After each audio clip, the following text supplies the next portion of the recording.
Hello and welcome everyone to today's News Tonight, the weeknight news show where we're joined by special guests, our lovely patrons, and our awesome YouTube audience to discuss the day's gaming news. I'm your host, Derek Bittner, and today I'm joined by my good friend and GVG co-founder, Steve Bowling, along with our very special guest, Matthew Zawodniak, associate editor at Nintendo World Report and host of the Smasterpieces podcast.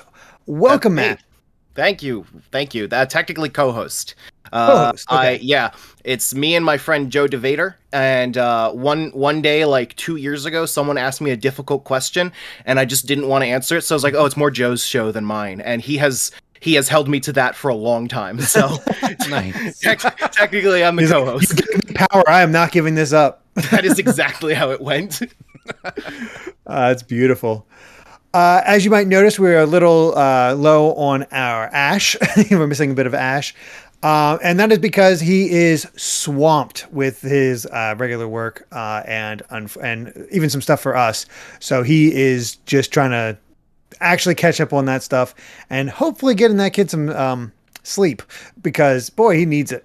Yeah, he's living kind of the opposite of John's previous existence now. Like, he works for a UK based company in his day job, and so he's up on their time, and so like he's routinely pulling all-nighters just to kind of work with his colleagues on the other side of the pond. And he does have a few things, like Derek mentioned, come back tomorrow, you might find out why he's not here. But, yeah, perhaps it's possible. Everything with Ash, though, other than just needing some time to focus on other work, is fine. He's doing great. Oh yeah, so he's all much good. Love to you, Ash. We miss you, but we know you're doing okay. Absolutely. And of course, before we get things started, we got to give our usual shout out to the Game Orb on Mondays as a sponsor. The Game Orb is a YouTube channel that brings commentary and gameplay footage from the Nintendo Switch and Xbox Series X gaming systems.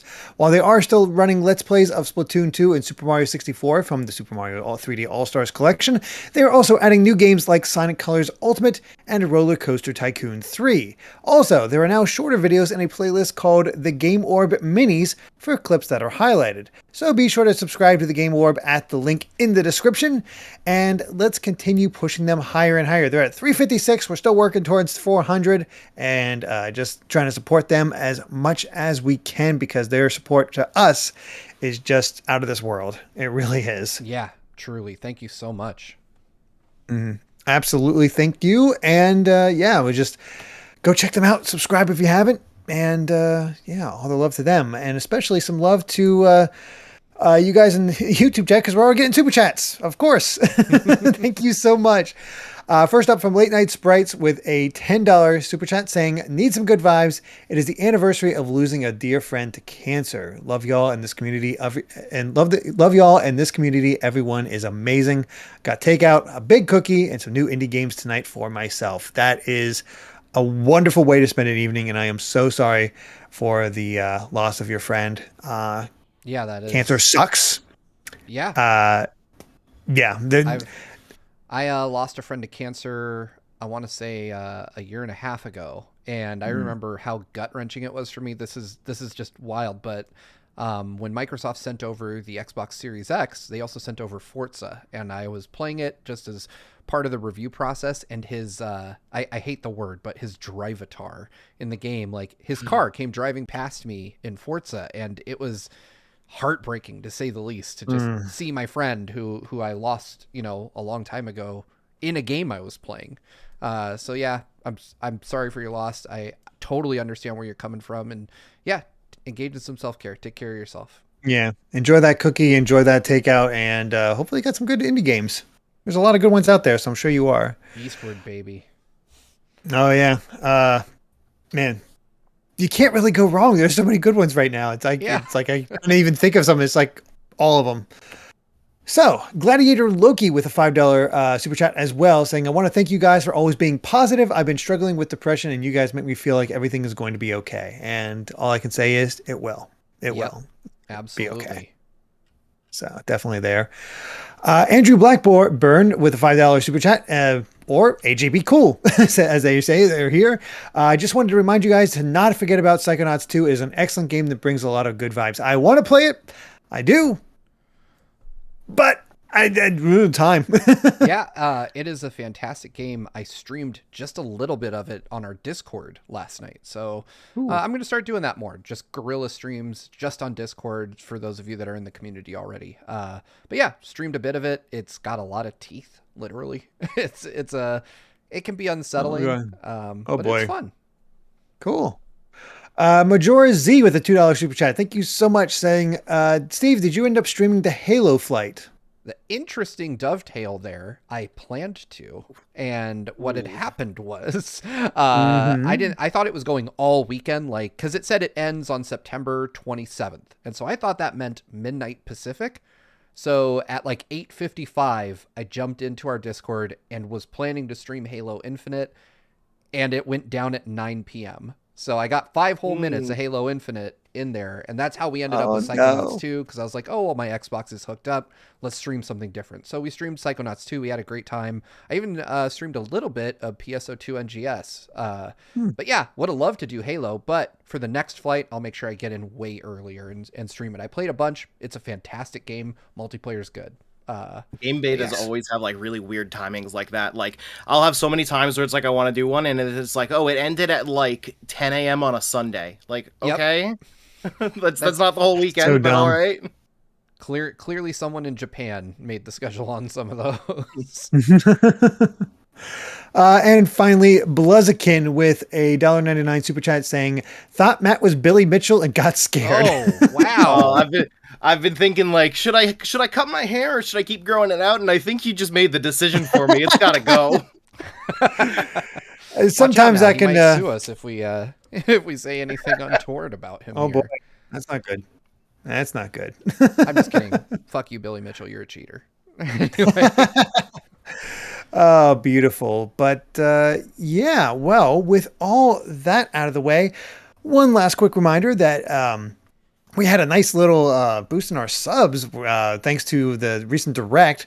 And that's a good thing because at 75,000, we will be giving away a Switch OLED to one of our subs. Doesn't matter if you're new, been here forever or been here like the last one to sub. You have a chance. And all you have to do is sub and you will be entered in for that chance for a Switch OLED and maybe even win. Who knows? But definitely subscribe and be entered in for that. And as another reminder, I will be, well, there's plenty of time for it, but if we hit 70,000 before November, I will be taking part in No Shave November, where I will become a caveman, basically, because this thing is going to be, Steve, I'm coming for you. There we go. Basically what it comes down to. Yeah, oh, goodness. I figured out that this is like a year of growth. I had to go back through TNT to watch like the reverse order of my facial hair growth. And I was like, oh, wow, it does grow in incredibly slow. So odds are good that you will surpass. See, I thought you were just trimming it the entire time. I didn't realize you were just letting it go. This is like just it. Oh, dear. Well, there's that. And Black Ninja with a quick $2 super chat saying Ash's heart is only Paulson for work right now. Oh, gosh. That's a good one. That is a good one. Azran would be proud. Azran would be So proud. would Ash, they should actually. be proud. Ash loves yeah, that is Ash. That is very true. All right. Well, speaking of a Switch OLED, let's talk to Matthew because he was very fortunate enough, and I'm super jealous, and I will get into that a bit later, to get to go to New York to visit Nintendo for us and check out both Metroid Dread and the Switch OLED. Go hands-on with both of those. And you can check out both of those previews on the channel. They're most recent videos as of right now. Definitely check those out. They're excellent previews. Thank you so much for those, Matt. And, Thank well, you. Spill it. How wonderful was it? Okay, wow. So you could say that I'm like something of a Metroid fan. Over at NWR, we've been doing like this Metroid game club, playing nice. playing through the 2D Metroids leading up to Dread, and I kind of got into the way where it's like, oh, a couple of those I played like multiple times, and I got Zero Mission down to under an hour, and Wow. Crap. Super Metroid's one of my favorite games of all time, and so I was beyond excited to actually be able to go in and play Dread early. like it wasn't even a question when I got the call.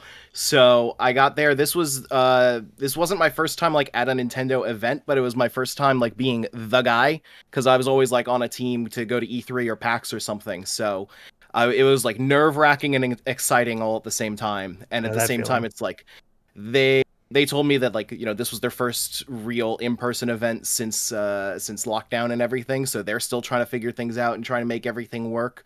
So the energy of it was really like, I didn't know what to expect from it.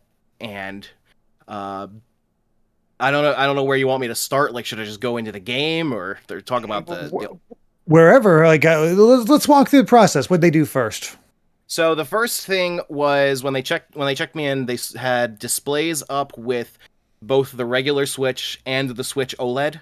And there was also a Switch Lite off to the side too. But the real comparisons between the regular Switch and the Switch OLED. And I'll try not to be too negative, because I saw some of the comments on YouTube were like, these aren't good vibes at all.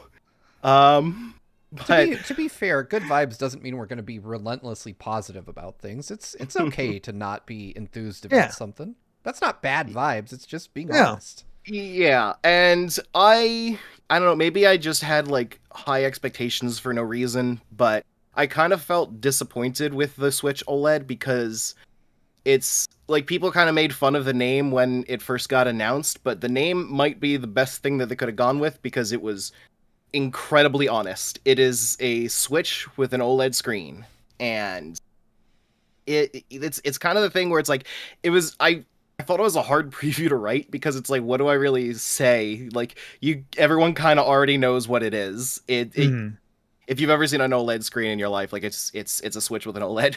Right. And it's slightly bigger screen, slightly better speakers and everything, but it's definitely what I would say is a marginal difference. How's that stand? I noticed that the stand has been reworked a little bit. Is that any better? It's worlds better. Nice. I think that the stand on the original Switch is kind of useless. Yeah. Anyone that's tried to use it on an airplane definitely knows that. Oh yeah. And this one, like, is actually adjustable. So it's like, you can put it at pretty much any angle. I didn't really use it for most of the time because of how I had to like have the camera set up for recording Dread, but I did make sure that I like tried it out for a minute, and like, you can go pretty much any angle you'd want on that. So it ended up being like, yeah, that's probably the biggest improvement, I would say. It's a functional stand now. Well, that's really good. I mean, all that really just sounds like I expected. Like, I'm not going to be upgrading to the OLED, just because I already have the Switch, and it seems better for, as Azran mentions in the patron chat, saying, I saw a woman struggling with which Switch to buy the other day, warned her about the upcoming OLED, and said she'd be waiting. So it's good. It's good for newcomers. And yes, if you haven't got a Switch yet, this is the one to buy. Let's be honest. Yes. And I'm sure it looks, great, but if I played, it's funny, the two new Switches they put out, it's like, if I played handheld more, I'd be more interested, but I don't play handheld that much. So yeah, I pretty much exclusively play docked. I used to play handheld a lot because I would take the train to work, but then that kind of stopped being a thing. So it's just like bad timing in my life, I guess.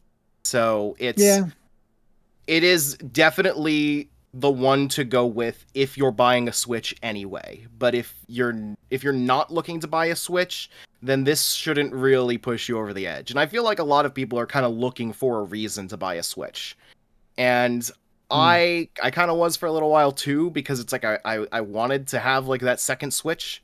But it's ultimately really just, this is pretty much the same experience, just like a little nicer. So fair. I find that fair. Like, it's like, I think people were maybe thinking it was going to be a bigger difference. Yeah. I think I did, and I'm not really sure why I did, because it is a Switch model with an OLED screen.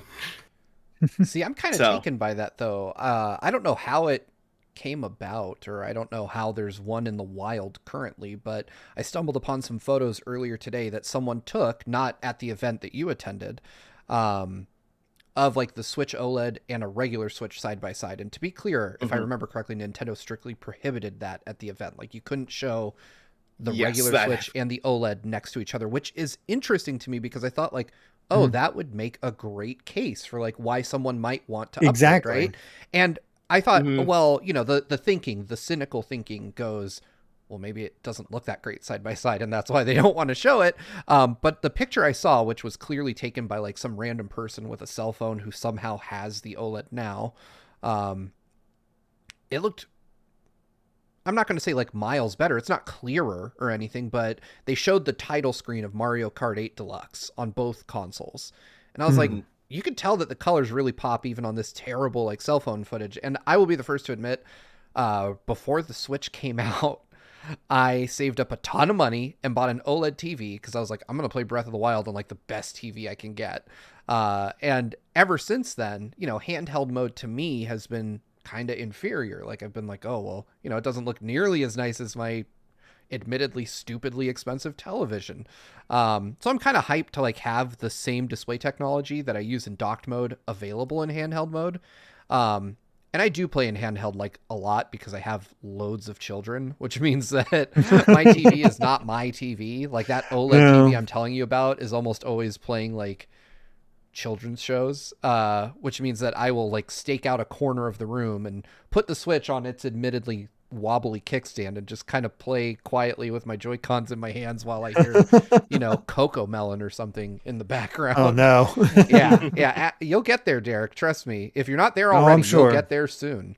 And so I do kind of appreciate the handheld experience. The one thing I'll say, and I wish that they would be more forthcoming about it, is the audio. I purposely clipped out, like when you mentioned in the preview did for us, when you mentioned that the audio was enhanced, improved, I purposely clipped out a section of the audio, and I hadn't listened to it at all at that point because I was just trying to find clips that matched what you were talking about.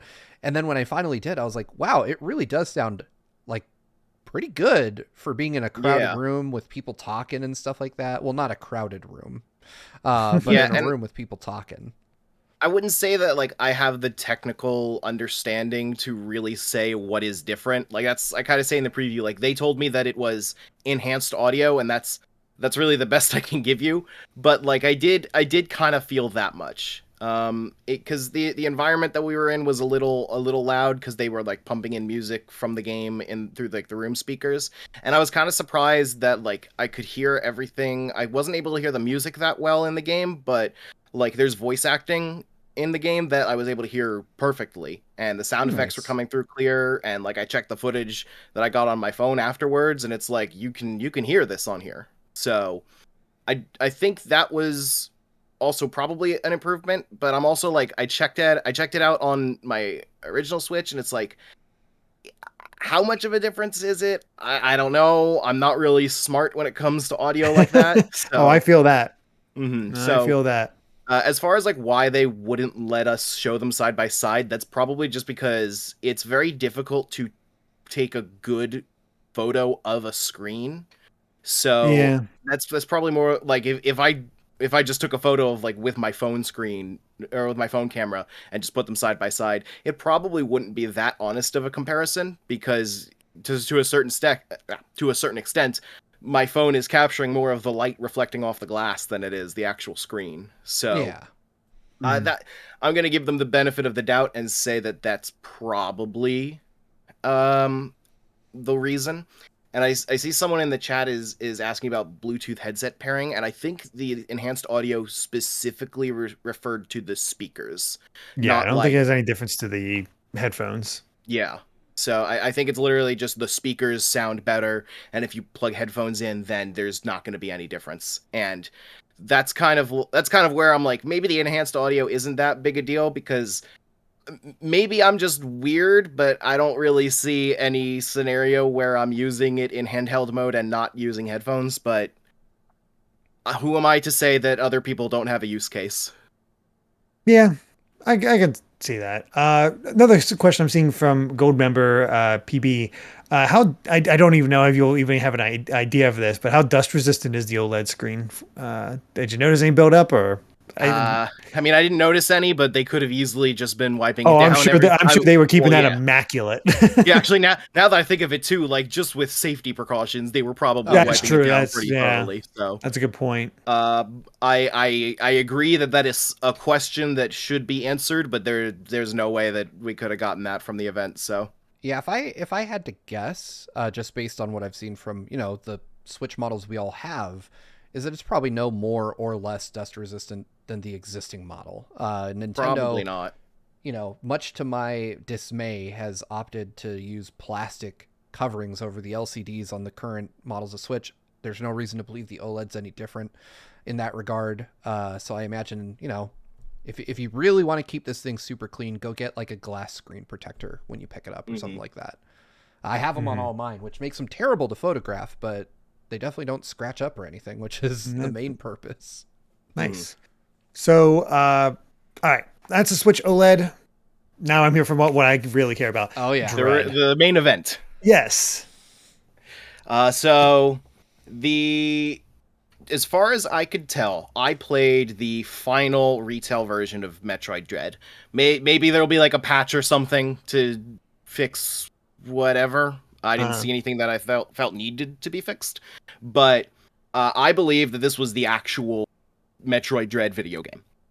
So they started us off right at the beginning, and I don't know. Like, I definitely don't want to do spoilers, but like, I don't know how much of a spoiler literally the opening cutscene is. So I don't know how you want me to. I mean, they've kind of showed it a bit in the trailers. Like, is there anything? How many of the trailers have you watched? I guess is the question. And how many new scenes have you seen? How many of you new scenes did you seen apart from the trailers? I guess is the question. I wouldn't really say I saw anything new.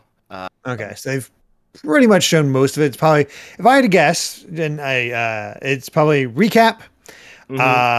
And also on the flip side of that, it's also that like most of what they've shown is from the early part of the game. Yeah, that makes sense. There's one, I'll phrase it as a rather large boss that wasn't in the beginning of the game that I played, but most of what I've seen in the trailers was in this first hour and a half. Nice. Okay, it makes sense. So yeah, we'll try to keep it as spoiler free as much as we can, just because it's hard to gauge what people consider a spoiler or how much is there, and we'll just focus on the main gameplay itself, because the story setup seems pretty rock solid, and I just from what they've shown in the trailers, the reason for Samus losing her suit definitely seems like a good reason, for the downgrade and all that, the usual power loss. Yeah. I don't know if people like I said, it's literally the beginning of the game, so I don't know if people want to avoid that spoiler. I did talk about it in the preview, but I think that the way that they handled that does a really good job of setting this game's tone for being a horror game. It felt very much like the kind of setup you would see in the horror genre, and it's very effective. It sets the idea that you're not really here to complete a mission, you are in danger. And you are trying to survive. And I think that was really good for what they're going for, because it sells the idea of the dread that you're being hunted, and not that you're going in here as this all-powerful warrior that's going to destroy everything.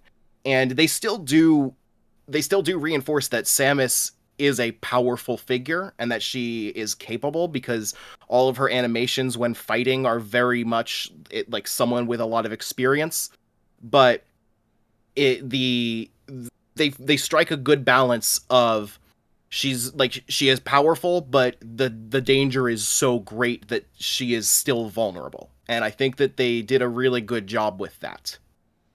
I like that idea. I wasn't sure if because fusion on steroids with the SAX is what I was hoping for, and it sounds like that's what we're kind of getting, because they found a way to really depower Samus this time around. But this time, as you said, it's not her on a mission. I posited in my old analysis, my original analysis for Dread, that this is basically a setup for her. This is a trap, and it definitely sounds like it. Again, no spoilers. I'm just going off of what I've kind of seen from things, and I like that aspect. It's like, how often do you see a powerful character put on their back foot, but still be kind of powerful? I mean, Steve, I'm sure you can think of a few anime. It's like, oh, this really strong character. All of a sudden, there's another really strong character. It's like, oh crap, it's tough. I'm so strong, but there's really bad.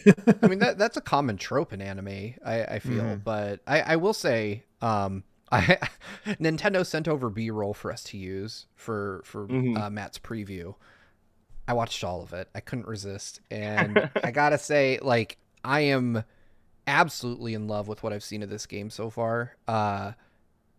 One of the things that I found really compelling, you guys know that I'm not a big fan of scary games. I don't like horror games. They freak me out a bit too much, but I find that the way that they've handled kind of the sense of horror in this game to be exciting. Like watching Samus's confrontation with the Emmys is really cool. I love the game of cat and mouse that exists there, and that you don't have to engage them seemingly if you don't want to. Like you can duck them and escape, or if under the right circumstances you can take them on and fight them. And I love that idea because one of the clips that I saw, which we used in the preview, was of someone actually choosing to kill an Emmy, and just the fight between them, like the nervous tension in that moment where it's tense. Yeah. Like I could feel it just not even playing it, just watching it. I was like, oh God, like I imagined my hands would be unsteady as I was trying to pull off these shots. And I was like, oddly enough, the reaction though wasn't like, nope. I want to play this. I want to experience that for myself. And that is a rare thing, because normally when I see games that freak me out to that degree, I'm like, I'm good. But I definitely want to play this. This is really well managed, and it is probably the most excited I've been for a Metroid title since Super Metroid. And that's saying something. Wow.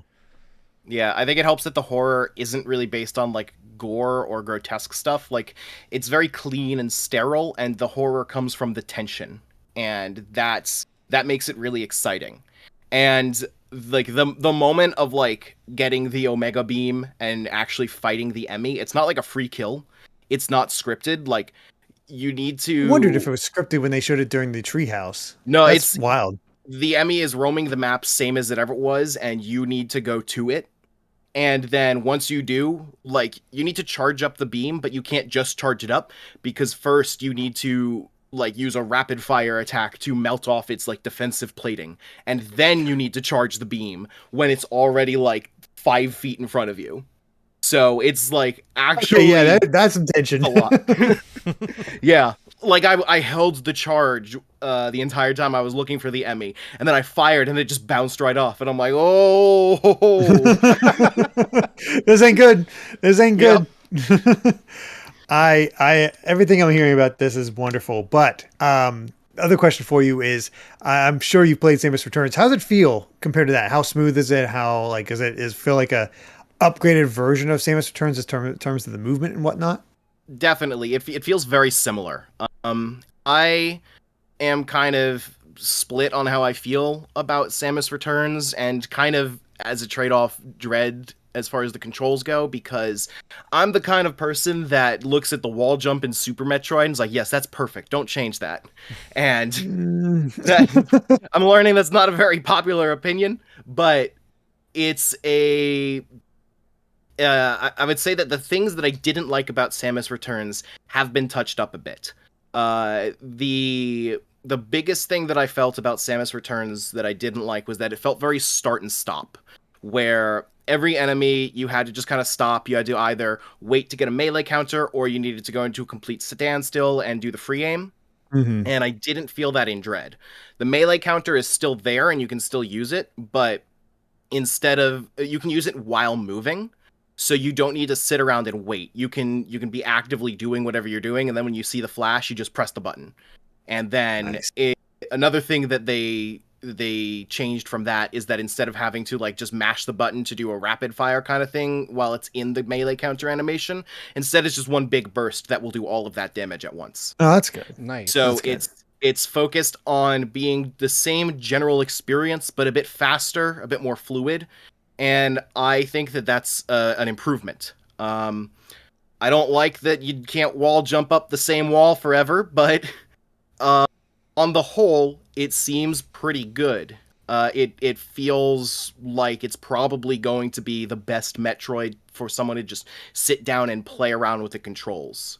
Nice. And I think that's kind of what I expected after seeing Mercury Steam was back, and it looks a lot like Samus Returns. But it's good to just kind of know that it's that good. Yeah. And on the other side of things is like the structure of Samus Returns compared to Dread, which is a lot harder to suss out when you've only got an hour and a half to play. But it felt a lot less limiting just from that. It helps that they're free from the constraints of being a Metroid 2 remake. Yeah. And like again, the kind of person that I am when I play these games, it's like a lot of people say that Zero Mission is really linear, and in Zero Mission it's like, no, what are you talking about? You can get the high jump early, you can skip the Various suit, you can get the super missiles early, and like most people don't even know all of that stuff. So that's what I look for in these games, and I didn't see any of that specifically in Dread, but like I said, I only played the first hour and a half, and most of those things I never would have known from my first playthroughs of those games. Yeah, So, this is a game you play over and over again to find that sort of stuff, or you figure it out that way. And I think, oh God, I can't wait. I have seen some people ask. You mentioned voice acting. Who specifically is voice acted? So the AI from Metroid Fusion is back. Okay. In a way that I like a lot better, because in Fusion it would be here's a spot marked on the map and go there.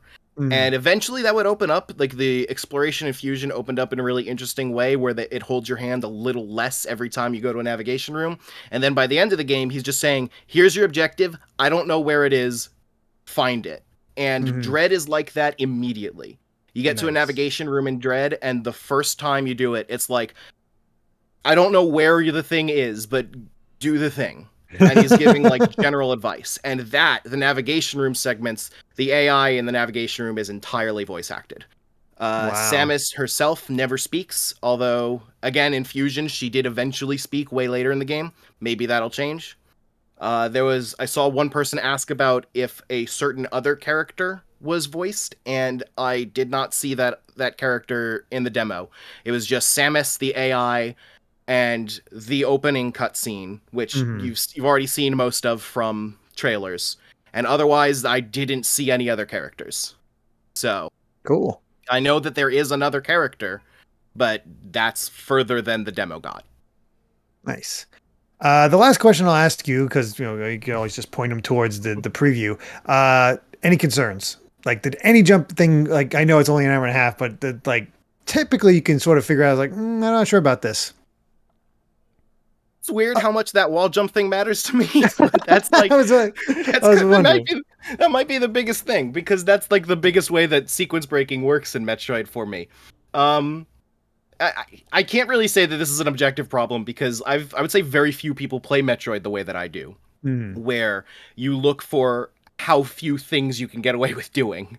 But that is how I prefer to play Metroid. So Samus Returns, in that regard, kind of a big disappointment to me. But Samus Returns is also just a fantastic Metroidvania action game. So this is looking to be a fantastic Metroidvania action game. So nice. I guess the biggest concern that I have is that it'll be like a 9 out of 10 game that just isn't exactly what I wanted. Yeah. What a shame. What a shame. Yeah. Oh boy. Actually, one more thing that I want to highlight, just because it's weird. It's like a lot of people were concerned because of like the slide dash that you have, that like the morph ball would be really downplayed. And the weird thing is that the morph ball wasn't in the demo. Like, it seemed like it took a while. Like the morph ball is specifically like for underwater segments almost, when you can't slide. That's when you kind of need to use it. Honestly, I literally didn't get it. So wow. I don't know. There were definitely points where like you would jump up to like a ledge and you would try to climb the ledge, but then you realize suddenly, oh, Samus can't crawl. So right. You can't climb this ledge. Oh, okay. That's smart. Yeah, and I noticed a lot of ledges like that in the first area. So it's like, you're going to go back with the morph ball later. And my question is, am I going to go back as part of story progression, which is what it's like in the Metroids that I personally like, Zero Mission and Super Metroid? Or are you going to go back at the very end of the game when you have everything you need to get 100% like in Fusion and in Samus Returns? So Right. I would prefer the former, but I'm assuming you didn't get out of the first area. I got to the second area, Okay. and in the embargo they told us, hey, don't talk about anything after the point where you get to this area, and the area that they talked about I didn't get to. Oh wow. So they told me that no one got there. So I mean, I'll admit if I'd gone to that, I would be very slow because I just like to check out everything. I'm a very slow player when it comes to that. Love to explore. I'm also the kind of person where it's like you get to a superheated room and you don't have the various suit. I go, how far can I get? Oh, I do that all the time. So that took some time, and also like the Emmys killed me like 12 times. Oh my gosh. Yeah, they're tough. Definitely a bit of a challenge. Yeah, they're tough, and like I won't go too much into them because I talked about them in the preview, so you can just go check that out. But they are tough. So you'd like Nice. It felt very much like Mr. X in Resident Evil, or like Nemesis in Resident Evil. Those are my only points of reference. Right. But they are a persistent threat on the map. They are not scripted. They are. It's almost like if they were PvP, they were another player. Wow. So. Oh. That's you know awesome. what? There's a good question from one of someone in the YouTube chat asking if Dread has an autosave feature. I don't know about that. Did they tell you if it has autosave or not? I feel like it shouldn't. They didn't, but it does have checkpoints. So okay. when you die, you don't go back to your last save. You go back to the last checkpoint, which is usually pretty generous.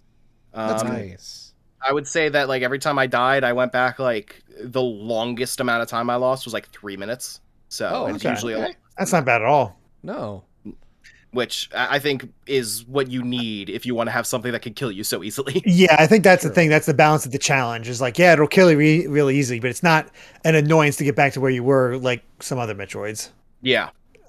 So that's definitely good. Well, cool. The last thing I'll say about this is just a little story of why we had Matt go, because it had to be East Coast. We couldn't fly out or anything like that. So neither Steve nor Ash could go. And I want to reveal something that is a very big failing of mine, which is I am terrible at getting stuff done sometimes. I will put things off because it's like, oh, I don't need it yet. I'll just wait. I'll get to it eventually. And I've done that with my COVID shot because I don't go out of the house that much. Oh, no. So and you had to have a proof of vaccination. I could. So that's why I could not go to Thing. So That's heartbreaking. I'm going to be going my vaccination on Wednesday. I'm trying to get the Kirby done and get through the other stuff because I know it makes you tired. So I'm going to try to, get through that. So having that, it's like you guys talk about. I encourage it. It's just Who would have thought it would take Samus Aran to get Derek vaccinated? Well, right? she was famously vaccinated. That's true. Yeah, she was. She very much was. So yeah, that's just you might miss out on some things if you don't get vaxxed. So that's why I'm going to be going and getting that done. That said, though, it would have been like I would have loved playing Metroid, but it would have been hellish because that's a 6-hour train ride. Yeah, And then that's another way back. So I've been 12 hours on a train to play 90 minutes of Metroid, which is kind of worth it, but also just hellish.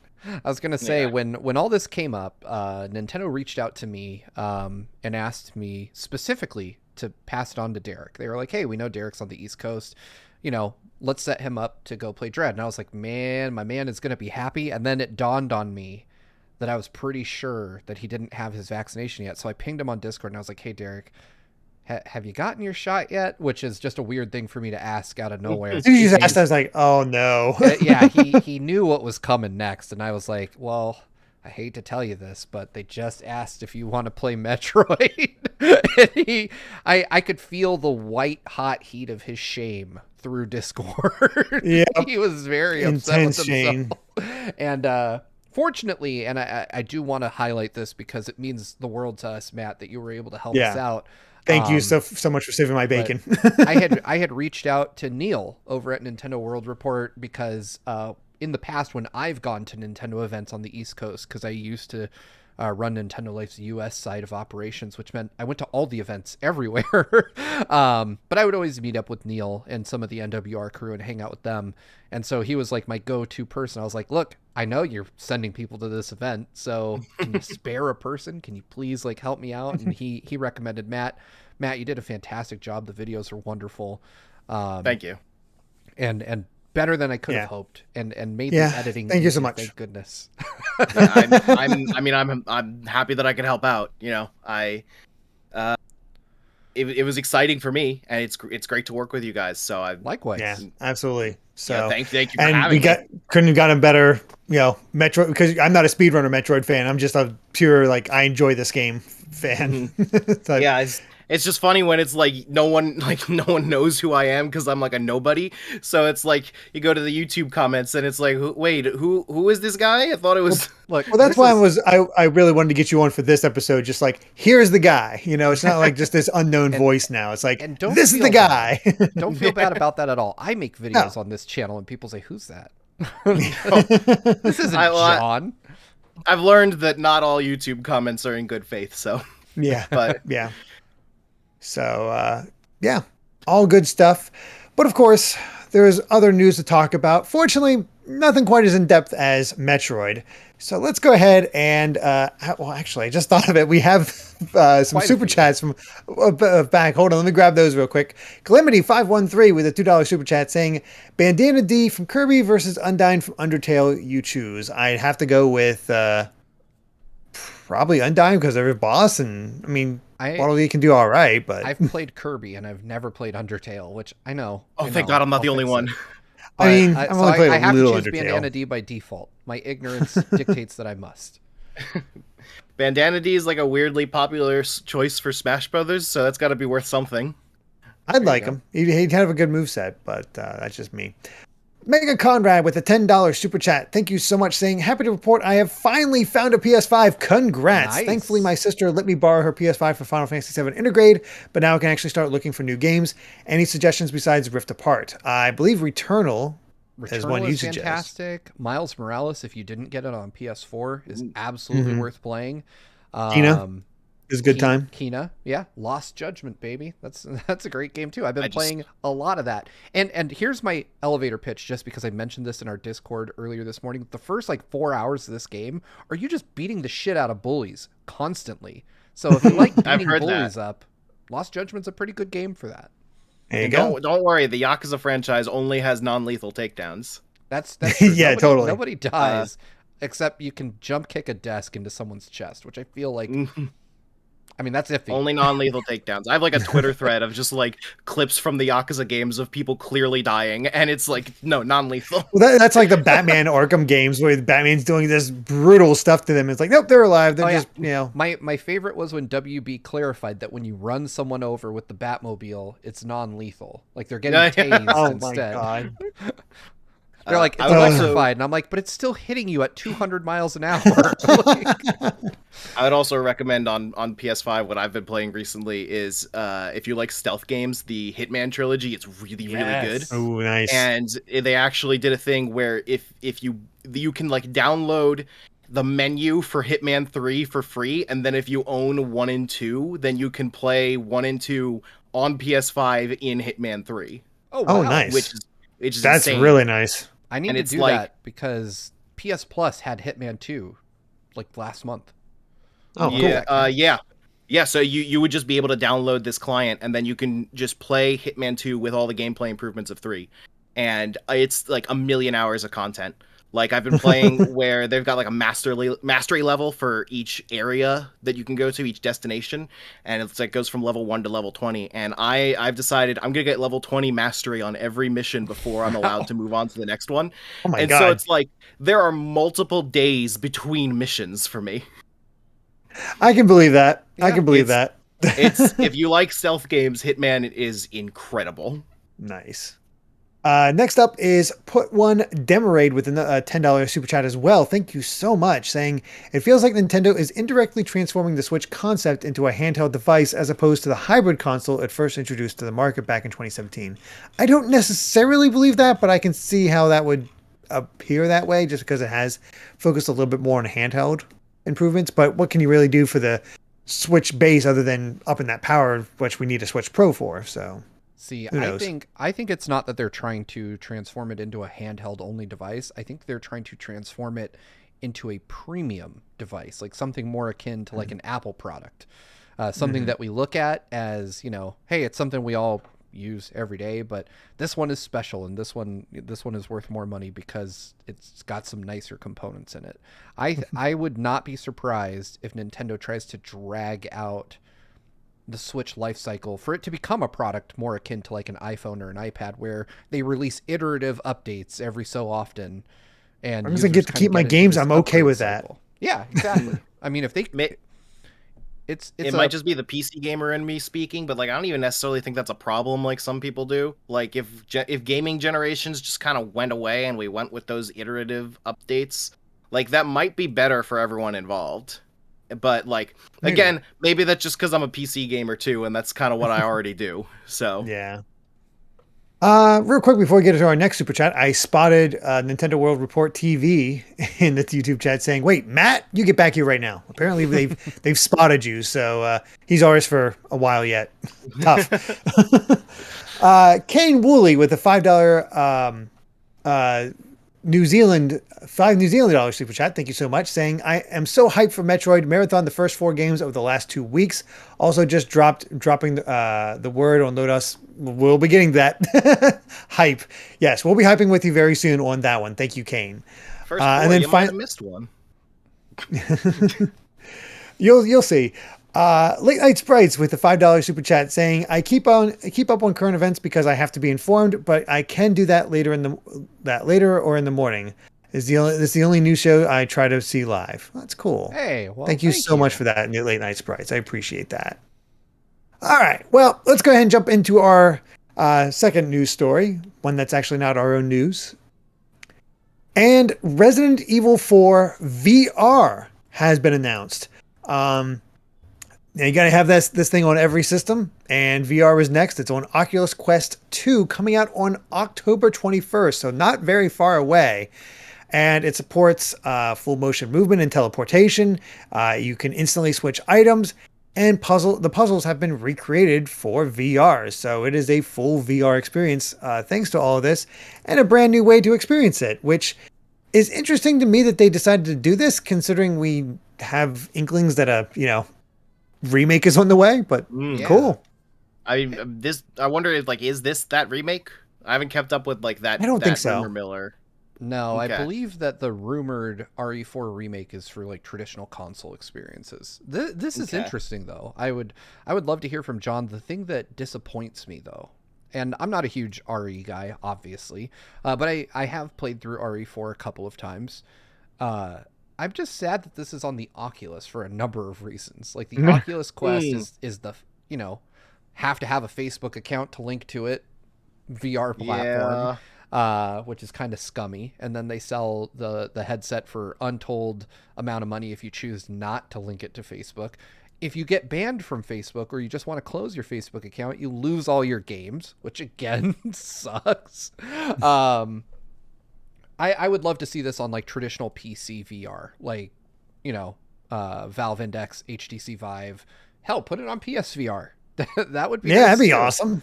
Yeah, I've got a Vive myself, and it's like every time I see Oculus Quest exclusive, it's just like, man, I'm trying to get rid of my Facebook account, not get more things on it. Yeah, exactly. I can't buy into the Facebook ecosystem. I just can't. No, and this feels like the upgrade to RE4 that I think would be worth it, because that's kind of the thing about an RE4 remake is it's like everyone says, does it really need one? And for the most part, I would say no. But this would a VR version of RE4 is such a substantial difference in like how it plays, and I don't want to say it's like inherently better, but it's worthwhile in itself, that I feel like it's this is actually the RE4 remake that I really want. So agreed. I'm watching the hands-on preview that IGN put up, and just seeing all the little touches they have. Like, you're able to pick up the ammo boxes and turn them around and look at them, and then you have to like go look to your bottom left side to pick up the ammo and put it into the gun. The fact that when you're talking to Hannigan, it's not just takes up the screen. You have to actually have it in your hand that you can move it around. Like, there's some really smart updates here that make it more than just like Resident Evil 4 in VR and just making it the game just with VR, some VR things, but you're actually typing on the typewriter and all that stuff. That's really cool. And I'm not a VR guy. I don't own VR. So yeah, this is neat. I actually like this. The one thing that, and I'm having trouble finding a straight answer on this, but one of my favorite things about PC VR right now, like I said, I have a Valve Index down here somewhere. I haven't used it in forever, but it has individual finger tracking. And what makes that fun in games is like you were talking about, Derek, if you want to manipulate an object, like you want to hold something, you can actually reach out and grab it, and you're grabbing the controller, of course, but the actual hand action is really interesting there, and it's designed really well for that, and I would love to see that. I don't think the Quest 2 controller can do that, though. The old way of holding things in VR is like basically holding like a surface button and the trigger at the same time, which just doesn't have that same tactility to it. But I guess I would love to see this on something more advanced, I suppose. One, you'd get better visuals, and two, you would get the, kind of better tactile sensation. I'm looking up the Quest controller, and it looks like it doesn't say in what I'm looking, but like just it's called the Touch controller.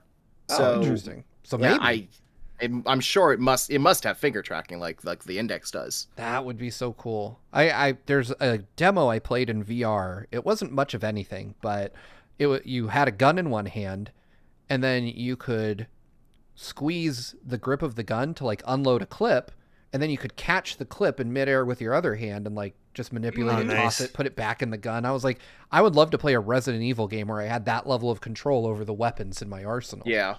And Half-Life, have you played Half-Life Alyx? Because it kind of just, it does that. Yeah. That's the game where it's like, oh, VR is incredible. Yeah. I mean, I've looked at some ridiculous setups. I don't have the room or the money for them, but like, I would love to get one of those like VR treadmills where you can run in any direction without physically going anywhere and play games that way. But yeah, that's the biggest problem with VR. It's just like the barrier to entry, both in cost and physical space in your home, is so high, and it's unfortunate, because I actually do think it's like this could be the next generation of gaming if we really figured it out. It's possible.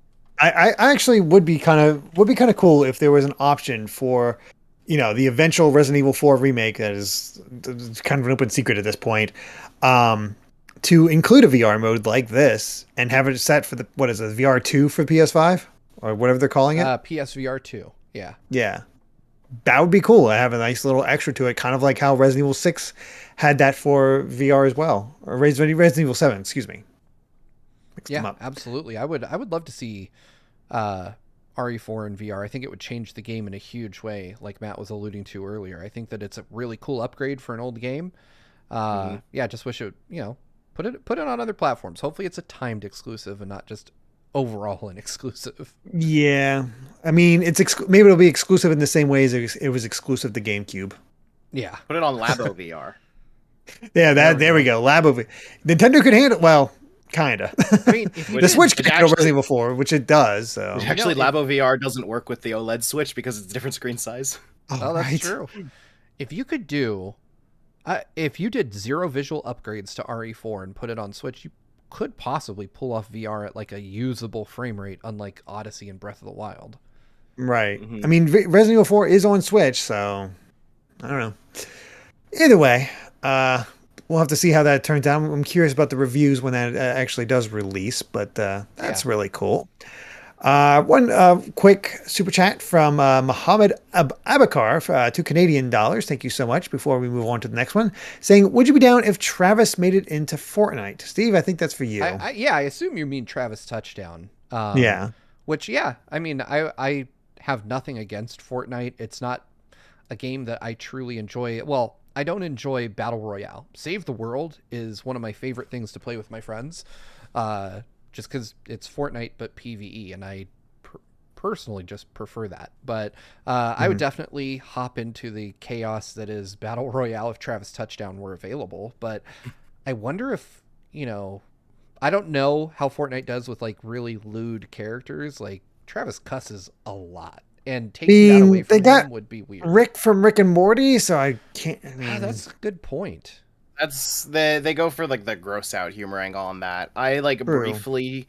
I don't really play Fortnite because I don't like the building aspect of it. So it's very far from being my favorite battle royale. But I did try it out when they did that whole Martin Luther King thing because I had to see what that was about. Oh my god!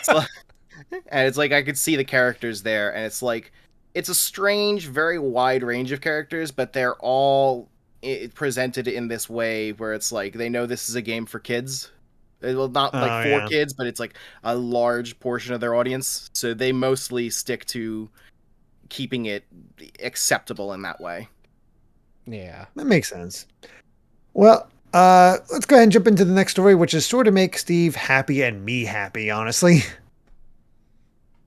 So, Deedlit in Wonder Labyrinth from Record or Lodos War is coming to consoles. Steve has talked about it, like discovering this game a while back, did a full-on review just because he was compelled that much. And now it is launching on all consoles, PS5, PS4, Series X and S, Xbox One, and of course the Nintendo Switch on December 16th. So, I know what I want to try. Yeah, I was gonna say, I feel like this game would have been one that would have been right up your alley. It is so good. For those of you that don't know, it's made by Playism and Ladybug, and it is very, very evocative of Symphony of the Night, and I mean that like in the most flattering way possible. I love this game. It's short; it's like 5 hours or so, but it is just such a fun game. Deedlit is an awesome character. The powers they give her. It is really fun. It's one of the earliest reviews that I did on GVG. It might even, it's not the first, but it's close to it. And it's just wonderful. And I'm going to push Derek to do like a second opinion review on it when it comes out, because the very first thing I said was this needs to be on everything. It needs to be on PlayStation. It needs to be on Switch. And I'm so glad that they announced it. But yeah, it's so Becca's live in our patron chat is asking, this is Record of Lodos War, Deedlit in Wonder Labyrinth. It's a very short Metroidvania with gorgeous pixel art, gorgeous animation, great characters from kind of like a long forgotten anime from the 90s. So yeah, exactly. It's really cool that this property was used for this type of game, and it's just incredible. I recommend, one, go check out our review. It's months old at this point, almost a year old at this point, but it explains why I love the game in detail, and I will absolutely be picking it up on some platform because it's coming to everything. I will absolutely be picking it up probably on Switch and adding it there, because I've been aching for this game to be out of the Steam. Like, I play plenty of PC games, but Derek and Ash just don't do that, and so I've been telling them about this game forever. Yeah, I'm just plain excited. This is cool. I'm looking forward to another Metroidvania that kind of scratches that itch, Yeah, there's a lot out there. I don't know anything about this one, but the trailer looks incredible. So, oh yeah, it is. It's a game that literally I had seen a GIF of it on Twitter, and I was like, wow, what's that? I need to find out what this is from. So I started looking for it, and when I found it, I was like, oh, it's like $9, and so I just bought it, played it, and reviewed it because I wanted more people to know about this game. But it's pretty cheap on Steam, but honestly at this point, if you don't have it on Steam and you're willing to wait, because I mean Dread's in 2 weeks, I would recommend just waiting for the eventual console releases. I'll probably play through it again. And I can tell you from experience, because this game was so good that it inspired me to look up if Playism and Ladybug had done other games on the Switch just to see. And they did one like Toho Metroidvania, which is not nearly as fun of a game, but it at least proves that they're competent at porting their stuff. So it's not going to run like trash, I hope, or anything like that. You know, the game I played ran really well. Clearly I'm a little tired. Ran really well and performed well, even though it wasn't nearly as engaging as Deedlit. So I have hope that the Switch version will perform similarly well. And like I said, this is probably the game that'll make people interested in this developer, because this is, the only reason I care about them is because they made this as long as it gets proper like highlight. I think that's gonna be the key thing. You gotta just point people in the right direction. Absolutely. So, yeah, apparently it's Toho Luna Nights. The Toho fans are telling you. Yes, Boltmouse. That is the one I'm talking about. Cool. Yeah, I'm not much else to say. I'm just excited, and there was a whole lot of other news beyond Metroid today, so I'm down. Yeah. Cool. Well, let's go ahead and move on to our next story, which, man, it's a Steve kind of night. It is.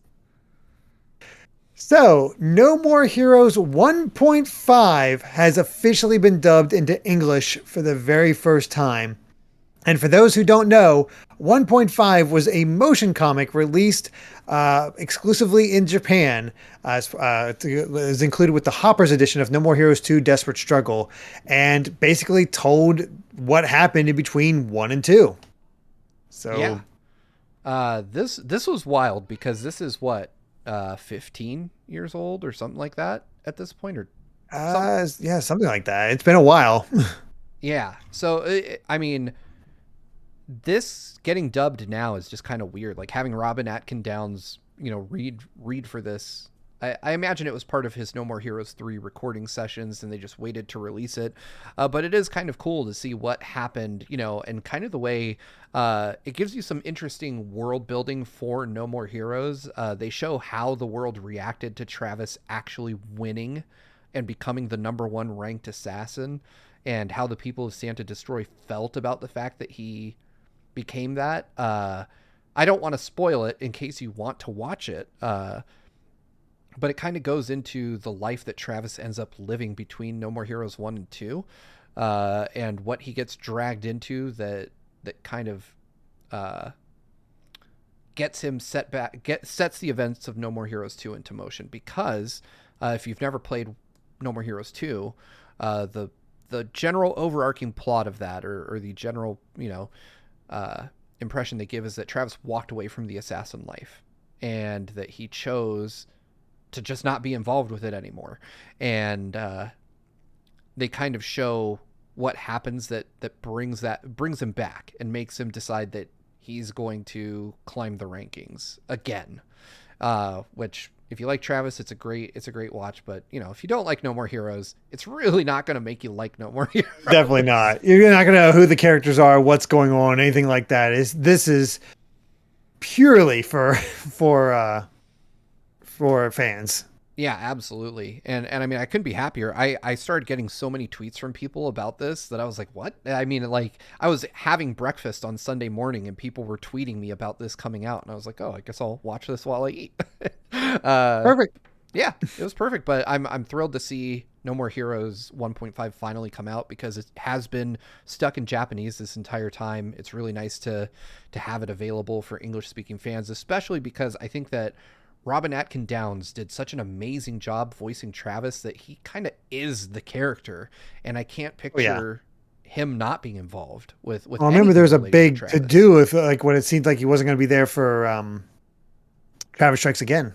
Mm-hmm. Yeah, that would have been kind of a. It would. I'm not going to say it would have been on the level of David Hayter not playing Solid Snake, but it would have been pretty similar, just in the fact that like, folks identify him so much with the character that it would be really hard to sell anyone else doing the voiceover work. That kind of problem might be going on right now with Bayonetta, unfortunately.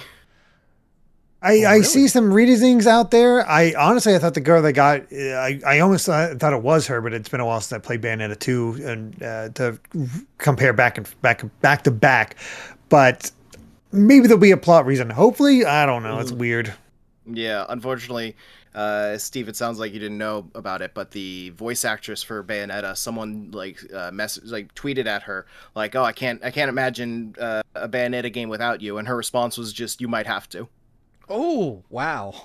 Mm-hmm. That Yeah, we is talked about the unfortunate. story one. I thought we talked about the story once, but I can't remember. So, but we'll see what happens. We'll see what happens. But I haven't. I only got the chance to watch like the first 2 minutes because I've been so busy with the Kirby analysis that I haven't. It's like that, and pretty much preparing for the show tonight is all I've been doing today. Thanks for watching Kai so much, Amy. That's all I'll say there. You're an angel. She is. She absolutely is. But with that said, let's jump into our final news story of the night, where we're getting a little glimpse into The Last of Us. So yeah, Naughty Dog tweeted out the first image of The Last of Us TV show. We got Pedro Pascal as Joel, and I unfortunately forgot the actress's name that's playing Ellie. I think she's a rather big one. And, it's nothing too crazy or anything like that. It's just the two of them looking out over a hill where you see a crash plane, But Bella Ramsey, thank you. Thank you for that, Cesar. And I think it matches the look pretty well. That's really what it comes down to. I think that it'll be it's I'm sort of not convinced on it myself, just because of like the general history of video game adaptations. There's been a lot more misses than hits. Not that I hope this will fail or anything, or that like I just think it's gonna be terrible, but it's just like the thing is that like this is the easy part. Getting it to look like the characters is the easy part. Getting that story to work in the different medium that is TV, that's gonna be harder, because adaptation isn't as simple as just taking the story you've got and just putting it on screen. There's a lot more to it that I think a lot of people are going to be upset with me for saying this, but changes are not only like good but necessary. Oh yeah, absolutely necessary. Yeah. Yeah, and the difference between good adaptations and bad adaptations is knowing which changes to make, because there are definitely bad changes.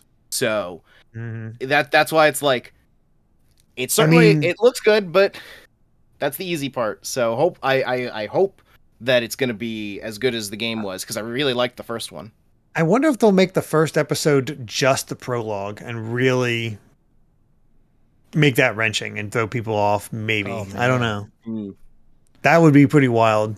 I wonder. Maybe it depends on how long the episodes are. Part of me wonders if they start off like in the middle of Ellie and Joel's journey, and then go back to the beginning, like. Because I wonder if they want to introduce the main characters like early on, because I feel you that like the first episode could easily just be the prologue, right?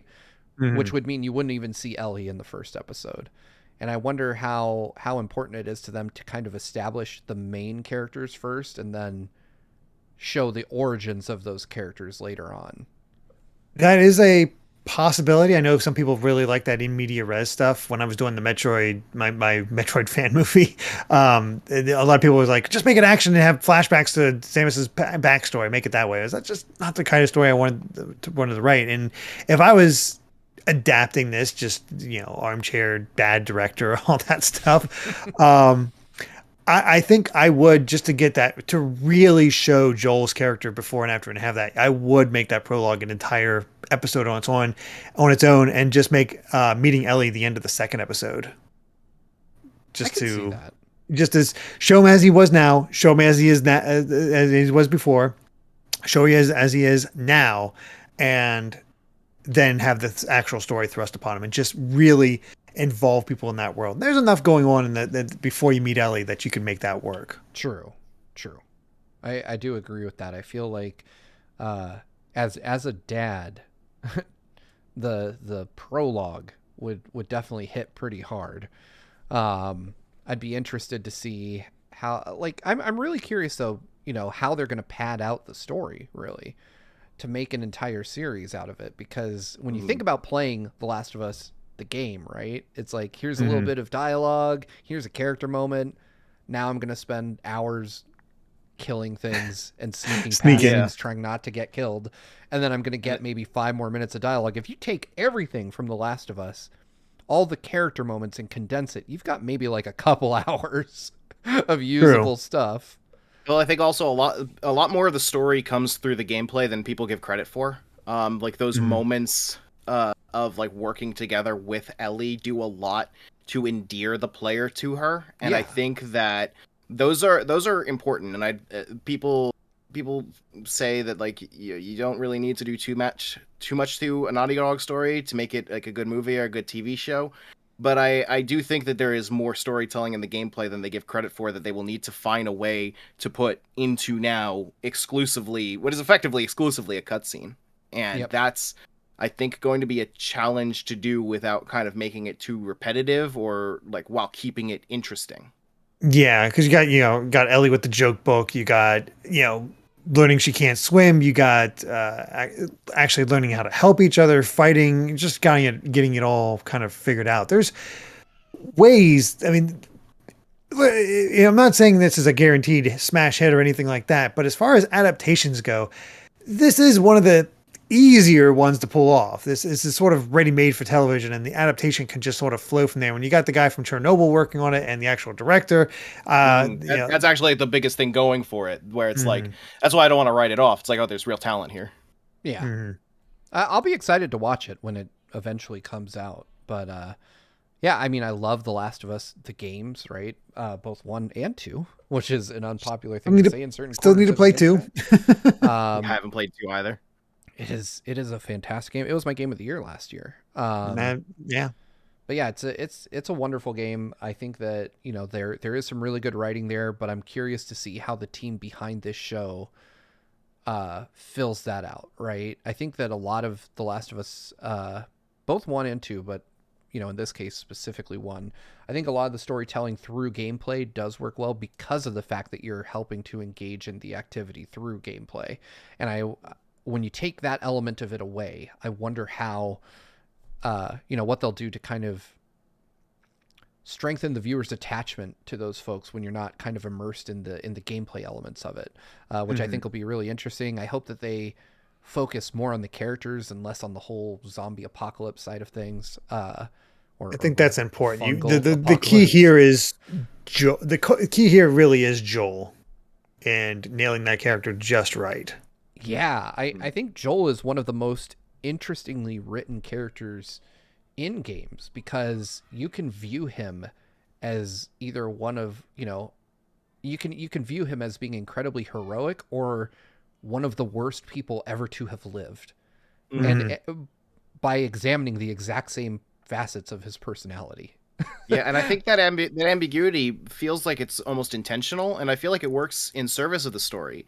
And there's right at the end of the game, there's a moment where you, I guess I shouldn't spoil it, but like the final scene uses the gameplay to address your perspective on Joel in a way that, like, that was a really big moment for me of realizing just how much story you can tell with gameplay. And I'm worried that it won't hit quite the same without actually controlling this character. Yeah. I'm hopeful because, look at the Castlevania. Well, you haven't watched it yet, Steve, but Castlevania on Netflix took this, minimal game. The Castlevania just took the characters and just expanded upon it, gave it this new lore and these new characters, and made it work, but still feel like Castlevania. And they'd have those nods to the game. So you're like, oh, there's that. Get the you get those little bones thrown at you when you see it, and it's like, get excited. So I'm very hopeful. This gives me some confidence. Again, they got the costuming down, but if we get that first trailer, I'm intrigued. I'm intrigued enough. I definitely want to check this out. So yeah. But before we end off the show tonight, we got a few more super chats.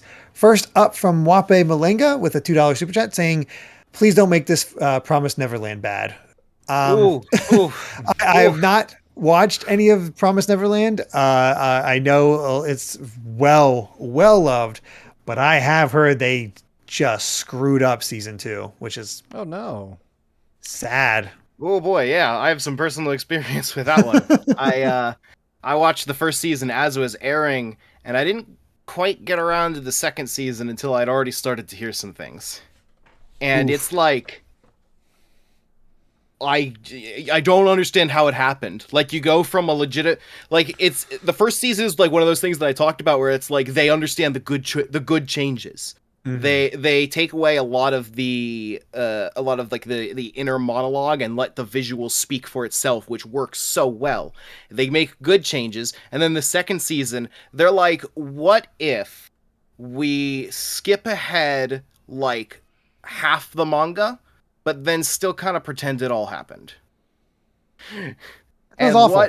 what if we skip over the most popular part of the manga and say that these characters went and did it off screen? That is dumb. I don't And know why then you would do it like that.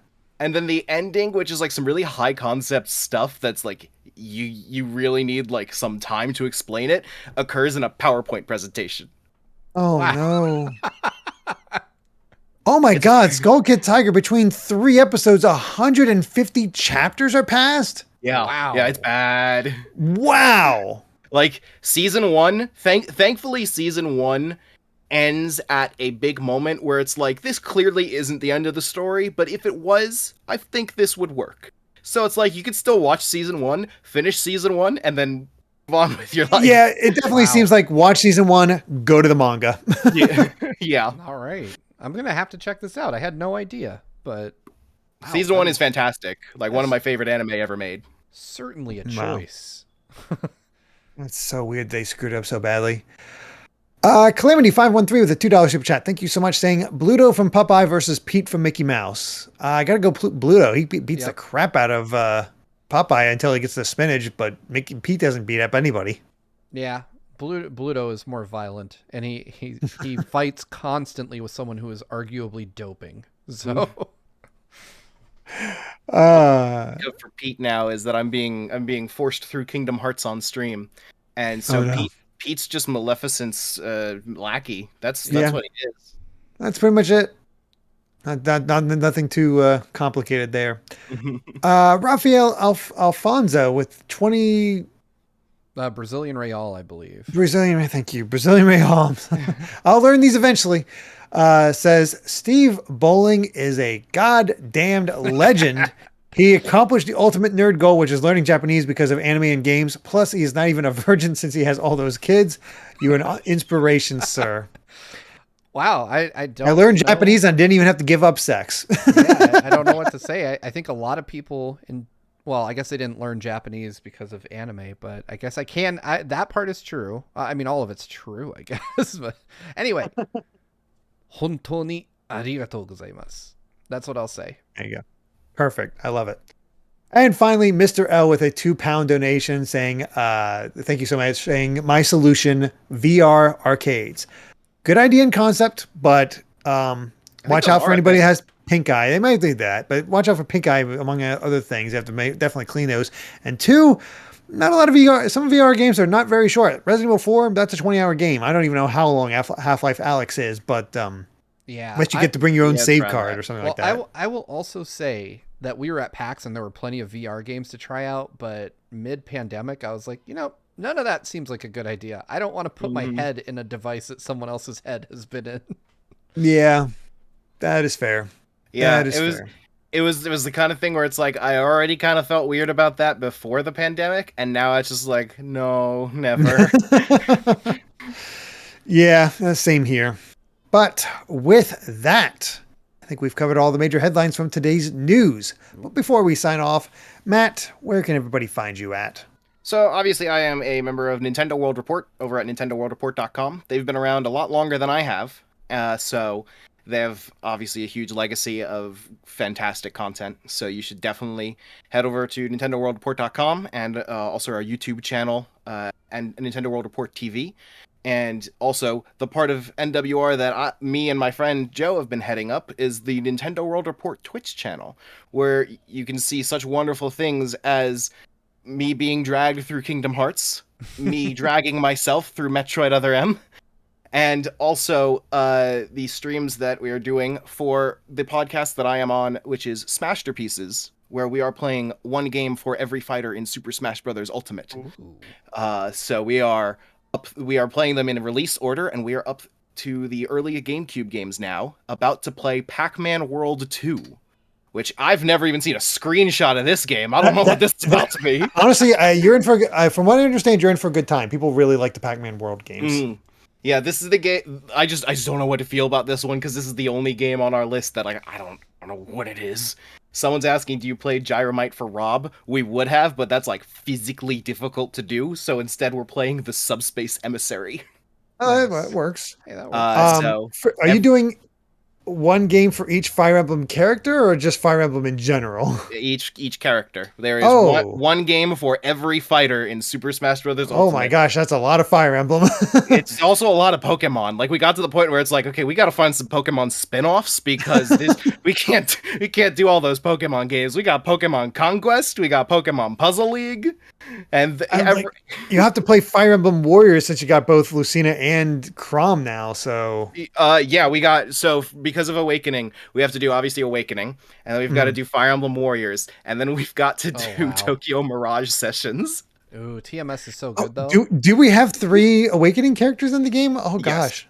And I live in fear of another Kid Icarus character, because we've already got every Kid Icarus game on the list. There's literally not another one.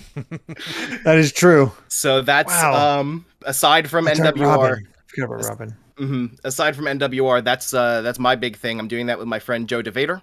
So that is Smasterpieces. Nice. We every Thursday on the NWR Twitch is a Smasterpieces game. So we're going to be starting Pac-Man World 2 this week. And if you want to follow me specifically, I'm over on Twitter at Grimace Duminis. It should be down in the description. It is. So, and that's me. Yeah, definitely check that out. I've always said that if you play one game, just one game from every Smash character is in there, you got yourself a wide breadth of like video game history to enjoy. Yeah. So we've been doing this for 3 years now, and we're under like a witch's curse of like every time we finish the console, that's when it gets added to NSO. And they added like, we still had some NES games when the NES got added, and then it's like we had Kirby's Adventure, and then they added Kirby's Adventure after we finished. And then year 3, we're like, okay, N64 games, we're actually going to be able to do something. And then there were no N64 games last year. But they came this year when we're on the GameCube, so... Of course. Just got to the point where we had to use a very specific, I'll say Nintendo 64 Pro to play Pokemon Stadium. And as soon as we finished that one got its first major update in a decade. So like legitimately there is a curse on us. Nice. Makes it interesting. We're going to do our best. We're going to do our best to finish the GameCube. Good luck. Mm-hmm. But of course, so definitely check out Matt. Definitely give them a look. That all sounds like a lot of fun. Yeah. But of course we have to give a. That's okay. My smoke alarm. My wife is burning something. Oh, okay. I've been there. Dinner's almost ready, Steve.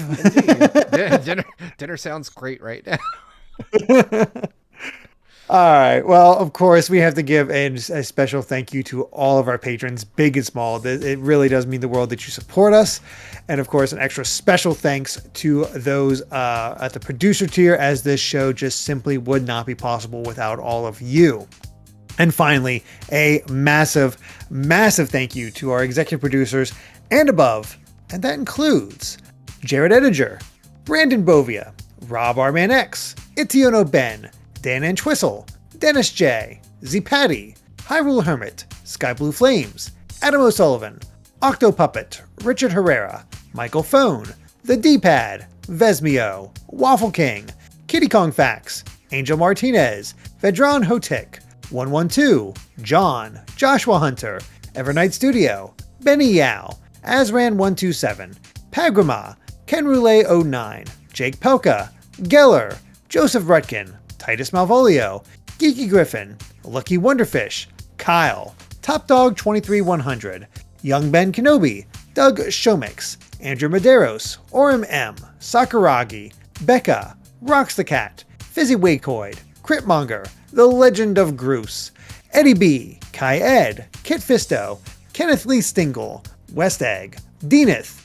Coda, Michael McCall, Matthew Wong, Goron Amber, Straight Lace, Justin Matthews, Hoobie, Too Much Spaghetti, Mega Conrad, Ascaron 809, Kane, Captain Finlandia, 60 Minutes and 60 Seconds, Christopher Masterson, Spicy Pandotter, The Game Orb, Dano the Artist, Grantles, Ravelox, Synchro Lord, Brainchild, Rosa Bowling. Hi, Mom. Kotar Peck, Scuff196, Kane Woolley, Skull Kid Tiger, AJB Cool, Blizzica, Jason Uloa, Jaden Buck, Phantom Project, Cystic Warrior 29, Super Dank Awesome Unicorn Guy, Derek, Nathan the Voice Actor, Chibi J, Bongo Lover, Mumbling Yeti, Cameron Sharp, Fangs, Dinner Sonic, Freyham, Mason Riley, Keel, Santi the Person, Ditto M, Sci-Fi Lullabies, Brook by the Bay, Brendan Hess, Darksteel 01, Killamox, Super Game Dude 101, and Stag Nasty. My God, we're above 100. That is exhausting, but appreciated. And remember that you too can become a patron over at patreon.com/gvgaming, where you can get access to our exclusive post-show and ad-free content for as little as $5 a month. And remember, if you enjoyed this show, be sure to hit that subscribe button, ring that bell. If we get to 75,000, I almost said 7,500, 75,000 subs, we will be giving away a Switch OLED. So definitely check that out. And if you like this video, we'll see you next. Well, he did this spiel. He went off script. Oh no, it's all gone wrong. But you're yes, just so used to it, your brain just falls off track. Exactly. But until next time, good night and good vibes. Bye, everybody. Bye.